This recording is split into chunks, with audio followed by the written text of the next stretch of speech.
வணக்கம் நண்பர்களே, நான் Manikandan. This is Mani's travels with hope. இது மாதிரி தொடர்ந்து பல வீடியோக்கள் வரப்போது. அதுக்கு நீங்கள் செய்ய வேண்டியது எல்லாம் நம்ம சேனலில் சப்ஸ்கிரைப் பண்ணி ஆதரவு கொடுக்க வேண்டியது மட்டும்தான்.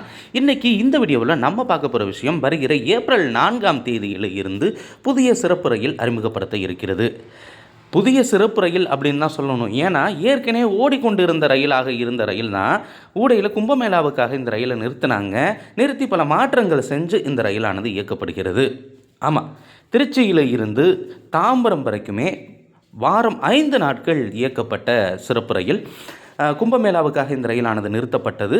அதற்கடுத்து எப்போது இயக்கப்படும் அப்படின்னு எதிர்பார்ப்பு அப்படிங்கிறது இருந்த நிலையில் கோடை விடுமுறை வரக்கூடிய ஒரு காலகட்டம். பள்ளிகளுக்கெல்லாம் விடுமுறை, சொந்த ஊர் வருபவர்களின் எண்ணிக்கை அதிக அளவில் இருக்கும் அப்படிங்கிற காரணத்தினால மீண்டும் இந்த ரயில் இயக்கப்படுகிறது. ஆனால் வாரம் 3 முறை மட்டுமே இயக்கப்பட இருக்கிறது. ஆமாம், திருச்சியில் இருந்து ட்ரெயின் நம்பர் 06190 அப்படிங்கிற நம்பரில் காலையில் 5:35க்கு கிளம்பக்கூடிய இந்த ரயிலானது வருகிற ஏப்ரல் 4ஆம் தேதியிலிருந்து 27ஆம் தேதி வரைக்கும் இருக்கக்கூடிய எல்லா வெள்ளி, சனி மற்றும் ஞாயிறு ஆகிய வாரம் 3 முறை இந்த ரயிலானது இயங்க இருக்கிறது.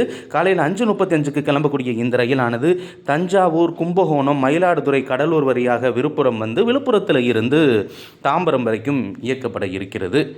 அதே மாதிரி ரிட்டன் டைரக்ஷன்லையும் அதே நாட்களில் தான், அதாவது ஏப்ரல் 4 இருந்து ஏப்ரல் 27 வரைக்குமே இந்த ரயிலானது தாம்பரத்திலிருந்து புறப்படுகிறது. இப்போது காலையில் 5:35 மணிக்கு திருச்சிராப்பள்ளியிலிருந்து புறப்படக்கூடிய இந்த ரயிலானது அன்று பிற்பகல் 12:30 மணிக்கு தாம்பரத்தை சென்றடைந்து விடுகிறது. அதற்கப்புறம் நிச்சயமாக கேப் அப்படிங்கிறது கொஞ்சம் நேரம் இருக்கிறது. ட்ரெயின் நம்பர் 06191 அப்படிங்கிற நம்பரில் தாம்பரம் திருச்சிராப்பள்ளி வாரம் 3 முறை சிறப்பு ரயில் இயக்கப்பட இருக்கிறது அப்படிங்கிற தகவலை தெற்கு ரயில்வே வெளியிட்டிருக்கிறாங்க. எப்போ இந்த ட்ரெயின் அங்கேருந்து கிளம்புது அப்படின்னா ஈவினிங் 3:45 மணிக்கு தாம்பரத்திலிருந்து புறப்படக்கூடிய இந்த ரயிலானது அங்கேருந்து மேல்மருவத்தூர், விழுப்புரத்தில் இருந்து கடலூர், மயிலாடுதுறை, கும்பகோணம், பாபநாசம், தஞ்சாவூர் வழியாக மீண்டும் திருச்சிக்கு வந்து சேர இருக்கிறது. அன்னைக்கு நைட்டு 10:40 மணிக்கு.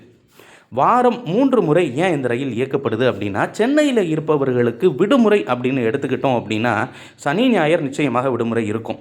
தங்களுடைய பிள்ளைகளை சொந்த ஊருக்கு விட்டுட்டு திரும்பியும் அவங்க போகணும். ஏன்னா அவங்களுடைய பணி அப்படிங்கிறது சென்னையில் இருக்கிறதுனால பசங்களுக்கு மட்டும்தான் கோடை விடுமுறையை தவிர அவர்கள் வந்து அங்கே தங்குறது அப்படிங்கிறது சாத்தியமில்லாத ஒன்று. வந்தால் 1 நாள் 2 நாளில் கிளம்பணும். அப்படி வருபவர்களுக்கும் போகிறவர்களுக்கும் பயனுள்ளதாக இருக்கக்கூடிய ஒரு ரயிலாக இந்த ரயிலானது இயக்கப்படுகிறது. வாரம் 3 முறை. நிச்சயமாக சொல்லணும் அப்படின்னா வாரம் 5 முறை இயக்கப்பட்ட போது இந்த ரயிலுக்கான வரவேற்பு அதிக அளவில் இருந்தது. பெரும்பாலும் இந்த தஞ்சாவூர், கும்பகோணம், மயிலாடுதுறை இந்த பகுதியில் இருக்கக்கூடிய மக்கள் அதிகப்படியாக ரயில்களை பயன்படுத்தக்கூடிய மக்களாக இருக்கிறார்கள். அப்படி இருக்கக்கூடிய சூழ்நிலையில் எப்பவும் டிமாண்டாக ஓடிக்கொண்டிருந்த ட்ரெயினை கும்பமேளாவை முன்னிட்டு ரத்து செஞ்சாங்க. அதற்கடுத்து ஜன்சதாப்தி எக்ஸ்பிரஸினுடைய பெட்டிகள், கோயம்புத்தூர் மயிலாடுதுறை ஜன்சதாப்தி எக்ஸ்பிரஸினுடைய பழைய பெட்டிகளை வைத்து இந்த ரயிலானது இயக்கப்பட்டது கொஞ்ச காலத்திற்கு. அதற்கடுத்து நிறுத்தப்பட்ட இந்த ரயிலானது எப்போது இயக்கப்படும் அப்படின்னு எதிர்பார்ப்போடவே இருந்த நிலையில் இந்த ரயில் மீண்டும் ஏப்ரல் மாதத்தில் இயங்க தொடங்க இருக்கிறது. அது மட்டும் இல்லாமல் இது நிரந்தரமாக்கப்பட வேண்டும்.